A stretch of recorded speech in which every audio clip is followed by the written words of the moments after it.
ligação aí, pessoal.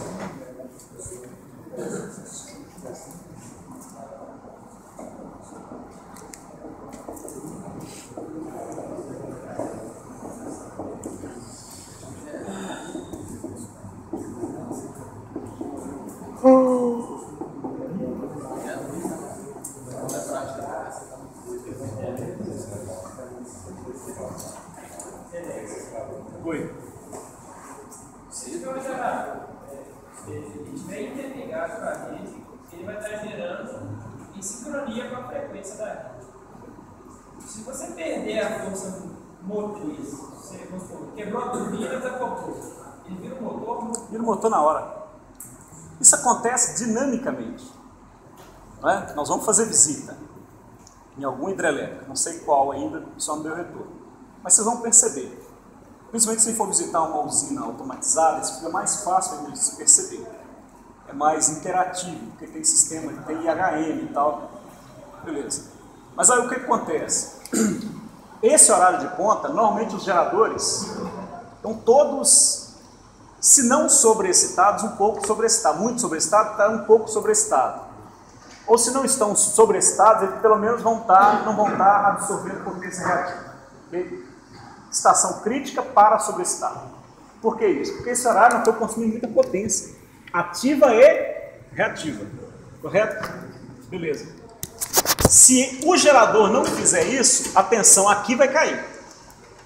Okay? Mesmo estando o sistema interligado. Mesmo estando interligado. Bom, mas nós aqui na região, apesar de ser uma região industrial, a Usiminas absorve muita energia, a Peram absorve muita energia, a Cenibra absorve muita energia, mas ela gera muito. Então, né, ela tem muita geração própria. Então, não se aplica muito o exemplo da Cenibra.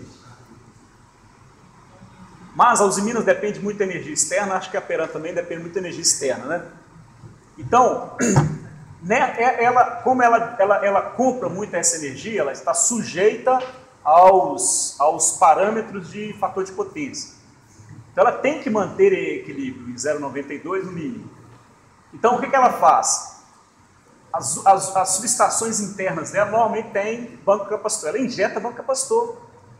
As laminações, principalmente as laminações a quente e a frio, principalmente a frio, tem grandes motores síncronos, ela sobrecita os motores síncronos. Não é prático pessoal de área não, tá? Às vezes o pessoal de controle de demanda é que faz isso. Centro de energia. Você faz esse controle mais por priorização. Mas o maior controle está nas subestações com banco capacitor. Então ela coloca banco capacitor para controlar o fator de potência dela. Senão ela é multada, pesadamente multada. Então nesse horário eles estão usando porque estão ligados. Na Peram também estão ligados. E assim por diante. As empresas estão tendo, até as pequenas empresas hoje estão fazendo projetos para correção de fator de potência. Beleza. Então, ainda assim, nós somos consumidores que não somos tarifados por fator de potência, nós consumimos potência reativa, não consumimos? Liga um ventilador, liga um motor e tal, está consumindo reativo também. Então, quem faz essa correção para nós é a concessionária, no nosso caso é a CEMIG. Ok? Então, na subestação de Mesquita tem lá 3 bancos capacitor mais um motor síncrono. Ela controla, porque as empresas não estão controlando só a parte delas e tal. Então ela está com muito reativo no sistema, seja do síncrono, seja dos capacitores, e aí acaba o horário de ponta. Dá 23 horas, meia-noite, a turma desliga as escolas e tal, a gente apaga as luzes e nem todo. O que acontece de madrugada então? Se ela mantiver os bancos de capacitores e o motor 5 sobreexcitado lá na subestação de Mesquita, o que vai acontecer? A tensão na região vai subir. A tensão sobe e sai queimando tudo. Ok? Sobe mesmo. Então o que ela precisa fazer? Retirar banco capacitor. Se por algum motivo não foi suficiente, a tensão continua alta, não é? A tensão continua alta, por exemplo, quando uma grande empresa sai fora do sistema, isso é raro, mas imagina a Peram, de uma hora para outra sai, a Usiminas de uma hora para outra sai e está consumindo reativo, a tensão na região sobe de imediato. Então ela precisa fazer esse controle na subestação. Se não der, o que ela faz lá na geração de madrugada? ela faz o gerador virar motor. Ok? Faz o gerador virar motor. Ela pode simplesmente subexcitar o gerador, né? E faz a máquina simplesmente virar uma indutância. O que acontece se essa corrente aqui zerar? O fluxo zero, zero? Não gera fluxo, vai induzir alguma coisa? Não induz nada. Então, se não tiver F, o que vai ter então? O que o gerador vai ser? A rede aqui, ó. O que o gerador vai ser? Uma carga indutiva pura. Não é? E aí, se ele não precisa gerar potência ativa, ele fecha a turbina. Porque o que faz gerar potência ativa é a força mecânica do eixo. Não esqueçam isso. Reativo você controla com corrente de campo, sobreestando ou subestando, né? Gerar e absorver. Mas e a potência ativa? Como é que você controla a potência ativa? Hein? Num sistema interligado, basta você aumentar a tensão, aumentar a corrente de campo? Não, corrente de campo é para controlar, precisa de um determinado nível de corrente de campo, para gerar potência ativa, claro. Mas a partir disso, o controle é para controlar reativo.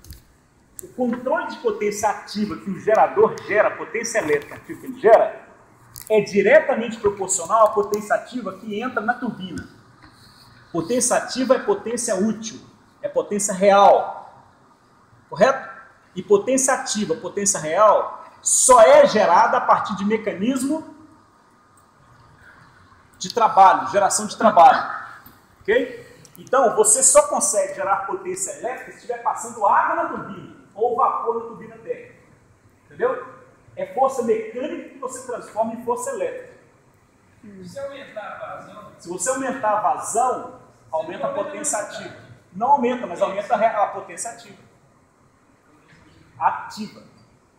Se eu tiver carga, você está olhando para o barramento. Tem carga. Para ele gerar, tem que ter carga. Tem que ter. Alguém está construindo. Não. É aquilo que nós falamos. Hein? Se for olhar um nível de todo o sistema. Aumenta a tensão. Aumenta a tensão do sistema. Os geradores estão trabalhando com carga baixa. Né? Vira motor. Vira motor quando? Vira motor se você tirar a força mecânica. Você aplica força mecânica no eixo, na turbina, para ele gerar a potência ativa, correto? Se você tirar essa potência mecânica do eixo, o que vai acontecer? Ele vai parar? Ele não para porque o estator está ligado à rede. Então a rede é que injeta potência a ele, mecânica, ativa aliás, e faz ele girar como motor. Então, quando você fecha o distribuidor e impede a passagem de água ou impede a passagem de vapor, no caso da turbina térmica, ele vira motor na hora. Ele continua girando a mesma velocidade. Ele simplesmente deixa de ser gerador síncrono para motor síncrono. Se você perder a corrente de campo, ele não tem outro tipo de motor. Se ele perder corrente de campo, ele simplesmente vira isso aqui, ó, ele vira uma impedância. É uma impedância. Ele não vira motor assim. Não, ele não vira motor, porque para ser motor também precisa de corrente de campo. Não precisa? Para ser motor? Precisa. Ele só vira motor se você mantiver a corrente de campo e tirar a turbina. Eu falo assim, motor assíncrono. Motor assíncrono, você só... Se ele tiver a gaiola, sim. Se ele tiver a gaiola aqui na estrutura, como é que fica a gaiola? Em nossos casos tem gaiola, mas nem todos têm gaiola. É a bobina que fica aqui, ó.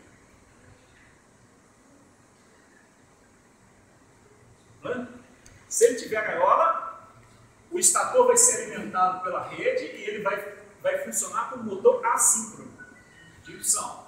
Se ele não tiver a gaiola, a rede vai alimentar só uma impedância. Pronto, ele não roda.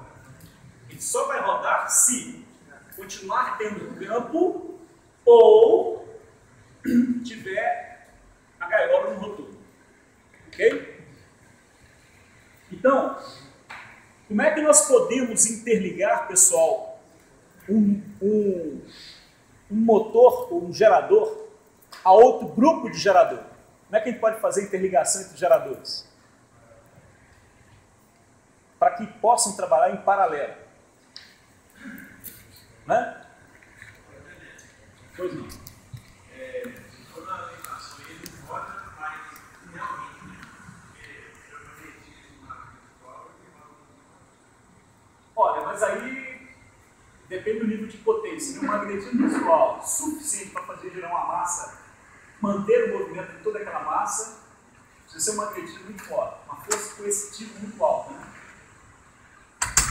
Normalmente não acontece não.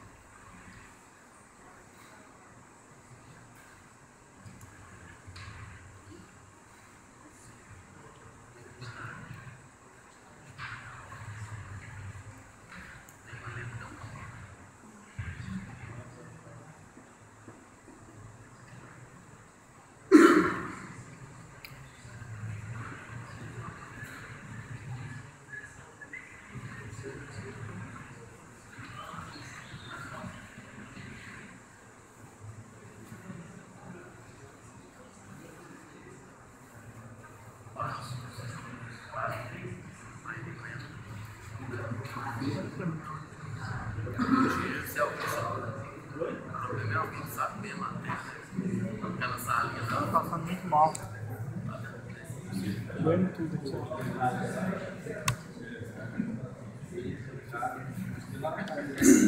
Pessoal, como é que nós podemos interligar um gerador simples, um gerador que gera tensão trifásica, a um sistema trifásico? Sistema esse que é alimentado por N geradores.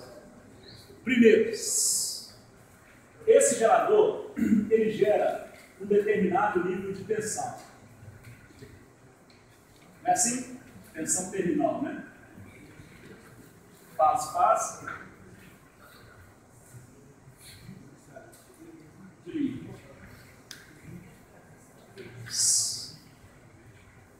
Quais são os requisitos ou as premissas para a gente interligar um gerador simples numa rede? O primeiro é que a tensão do gerador tem que ser igual à tensão de rede. Não é assim? Então aqui nós temos o gerador e aqui a rede, o século. Primeiro, as tensões têm que ser iguais. Segundo, a frequência do gerador tem que ser igual à frequência da rede.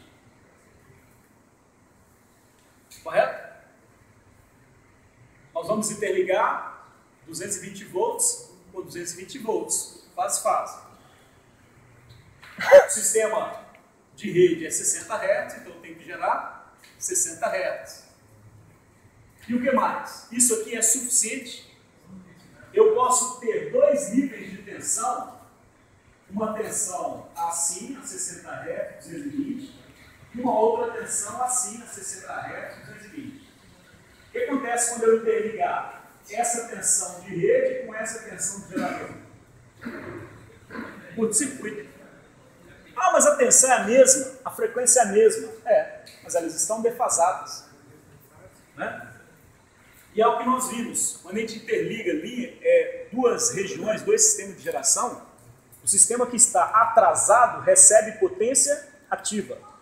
O que está adiantado fornece potência ativa. Então circula a potência. Se o diferente de for muito grande, é um curto-circuito. Okay? Limitado pela impedância do gerador de rede no meio de São Paulo. Então, nós precisamos fazer com que o ângulo entre as cargas, o ângulo do gerador, seja igual à fase de rede. Então, isso aqui é tensão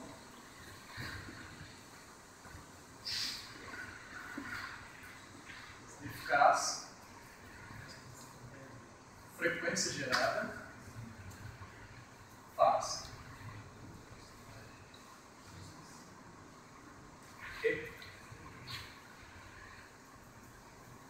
São as premissas para a interligação de um sistema. Ok? Como é que o camarada faz, o operador faz a interligação lá na hidrelétrica, por exemplo? O gerador está parado, não circula água na turbina, a rede está lá na subestação. O que ele faz? O gerador estava em manutenção, quero partir o gerador agora. Iniciar a operação do gerador. O que ele faz? Com o disjuntor aberto, ele aciona a turbina, né? A turbina está aqui, ó. Ele aciona a turbina e dá velocidade ao rotor do gerador. Ok? Qual é a velocidade? Ele chega na velocidade que é a necessária para gerar frequência. Ok? O gerador é 4 polos. Para gerar 60 Hz, qual a velocidade que ele tem que girar? 1800. Se for 36 polos, tá com RPM, ok? Faz as contas aí. Então ele precisa acionar, colocar na velocidade da frequência que precisa. Aí, né, Thiago?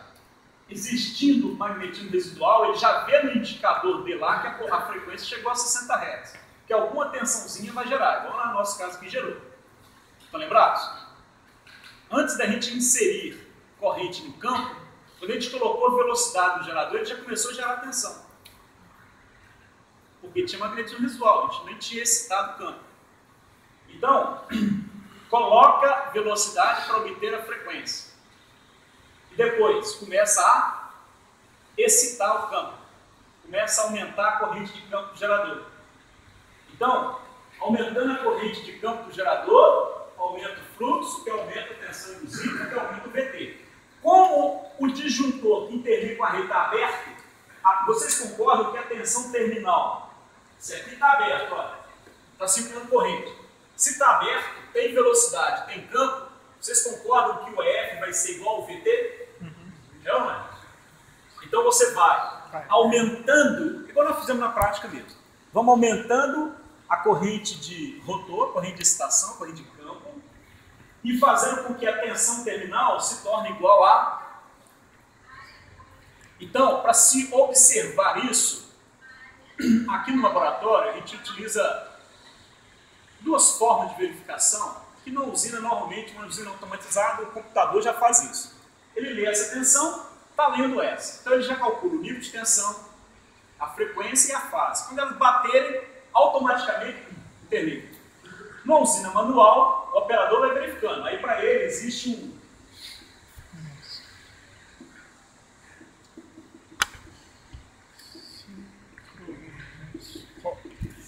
sincronoscópio. O sincronoscópio ele pega as 3 fases. Ele lê as 3 fases do gerador, as 3 fases do motor. Enquanto não tem sincronismo, o ponteiro está girando.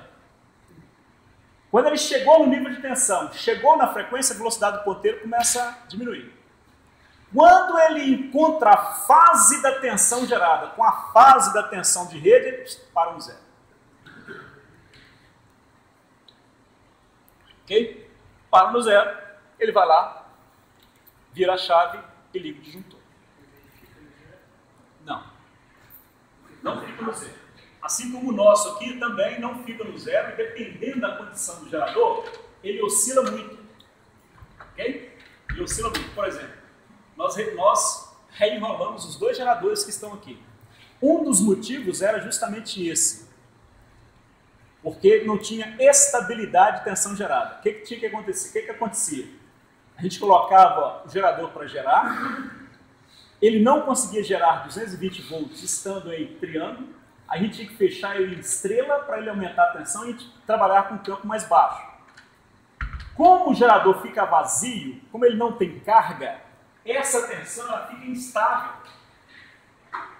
Né? Aí o que a gente tinha que fazer? A gente tinha que pegar um banco de resistor e ligar aqui no gerador, para ele ter mais estabilidade. A gente continua fazendo isso. Coloca um banco de resistor aqui, porque estando a vazio, como não tem corrente, ele fica... A tensão gerada pode ficar flutuando. Até porque quem vai acionar o nosso gerador aqui é um motor de corrente contínua. Né? Então ele não tem uma estabilidade e velocidade muito boa. Numa hidrelétrica, é uma turbina de altíssima potência, então ela mantém a velocidade mesmo. Foi lá. Mas a gente tem um grau de liberdade. entre mais ou menos 5% do ângulo de fase, ou mesmo do nível de tensão, a gente consegue ligar sem nenhum problema. Ok? Porque o sistema de alimentação suporta. Fechou, acabou. Né? Agora, o que acontecia? A gente dá uma bobeira, né? Você vê lá, chegou na frequência, chegou na tensão. Aí você não vê a fase. Ok? Quando você vai interligar, alguma coisa aconteceu naquele intervalo que a diferença aumentou, você liga, fecha um curto, queima um fusível. Então isso aqui acontecia direto no laboratório. Né? Porque um que está visualizando, o outro que vai fechar o disjuntor, eles não estão em sincronismo e aí faz besteira. Né? A motor de baixa potência normalmente suporta porque a impedância é alta. Então a corrente de curto-circuito fica limitada pela impedância síncrona dele. Okay? Outra coisa que nós fazemos aqui, como a gente não usa o sincronoscópio direto, o que a gente faz? A gente usa lâmpada.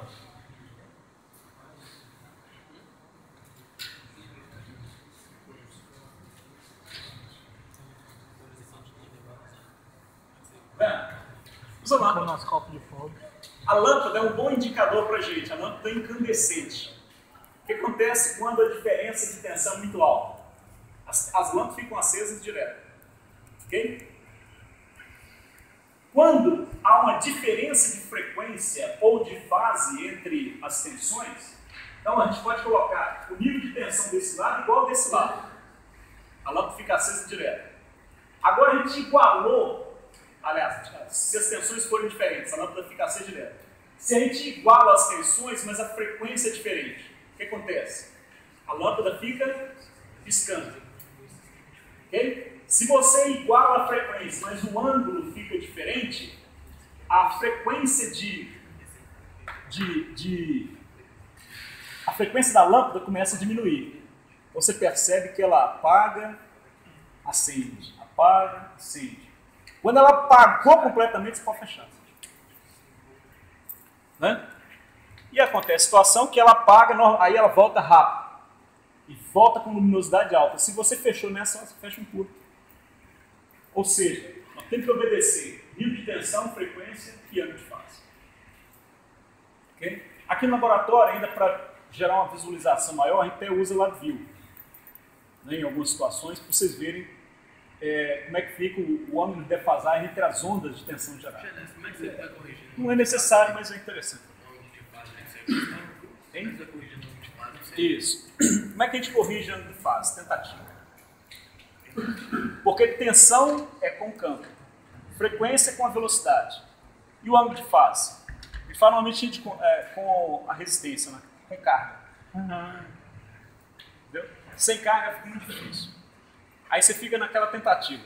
Tira um pouquinho de velocidade, aumenta a velocidade e tal.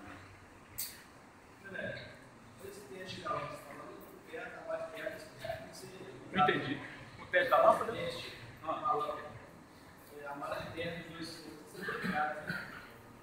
Sim. É interessante que sim, mas não necessariamente. Não.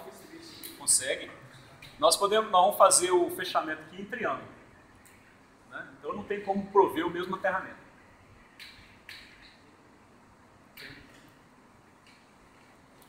Qual é a vantagem, né, que você fez a observação, você trabalhar com possibilidade de aterramento?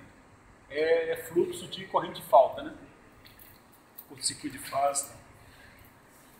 Depois de interligado, obedecido às premissas interligado, o gerador está ligado à rede.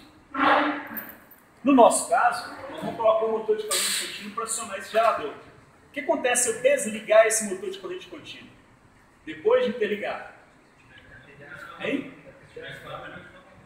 Continua rodando como motor. Só isso. Só que aí, nesse caso, a rede está alimentando o motor. O que acontece se eu quiser aumentar a velocidade do motor de corrente contínua que está aqui? Acionando esse gerador. Aumenta a tensão do motor de corrente contínua para ele querer aumentar a velocidade. Aumenta? Não aumenta. Por que ele não aumenta a velocidade? Está atrelado à rede, ao campo magnético da rede, campo magnético girante da rede.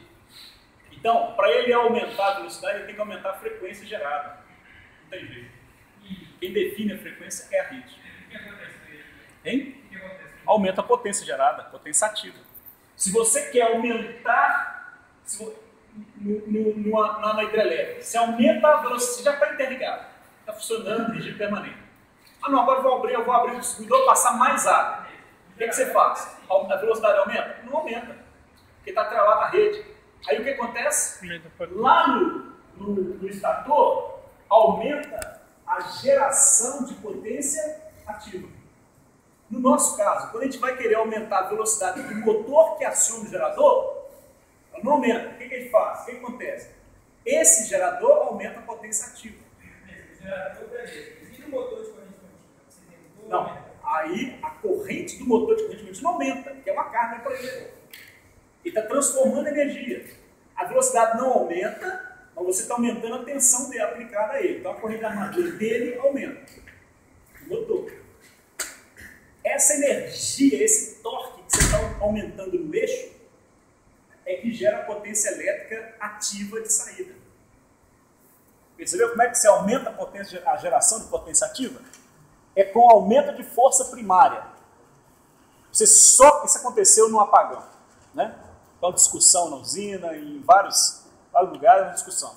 Então, como que nós podemos maximizar a geração de potência ativa naquela época do apagão? Né? Aí, discutir isso com o pessoal das Minas e tal. Gente, não tem jeito de aumentar a geração de potência ativa se não conseguirmos aumentar força primária. Tá? Como é que nós vamos aumentar a potência dos geradores da nossa termoelétrica?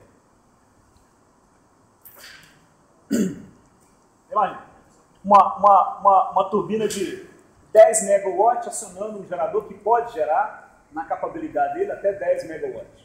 Como é que eu faço esse gerador gerar 12 megawatts? Não tem jeito, só se aumentar a turbina. Não é? Se o gerador permitir, só se aumentar a turbina, não tem jeito de aumentar a potência ativa gerada se não tiver como aumentar a força primária. Okay? Quem define é a turbina. A turbina é 10 megawatts, então o gerador pode gerar no máximo 10. O gerador pode ser de 20, 30. Mas se a turbina é 10, o gerador só gera 10. Ok?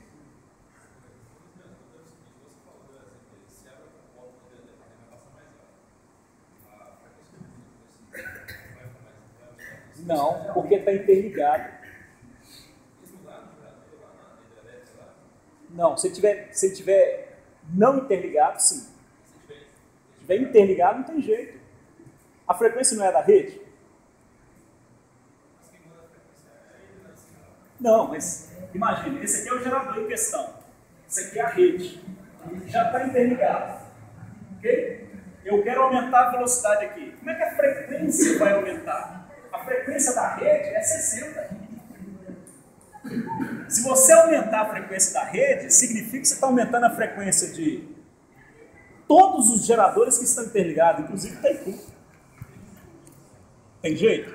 Não tem jeito. Okay? Se tiver desacoplado ou não interligado, sim. Ele que manda. Aumentou a velocidade, aumenta a frequência. É o que nós fizemos, né? No ensaio passado nós fizemos isso. Agora interliga a rede. Acabou. Quem manda é a rede. Aí, ela tem potência infinitamente maior. Ok? Por exemplo, nós estamos ligados aqui do lado a uma subestação no nível de tensão mais baixo, mas uma subestação que tem um nível de potência nominal maior do que 1 MVA. Maior. Eu não sei quanto está hoje, 1,5 ou 2 MVA. É uma potência altíssima. Eu estou gerando quanto aqui? Esse gerador é de 4 kVA. Tem jeito? Vou fazer chamada aqui no centro.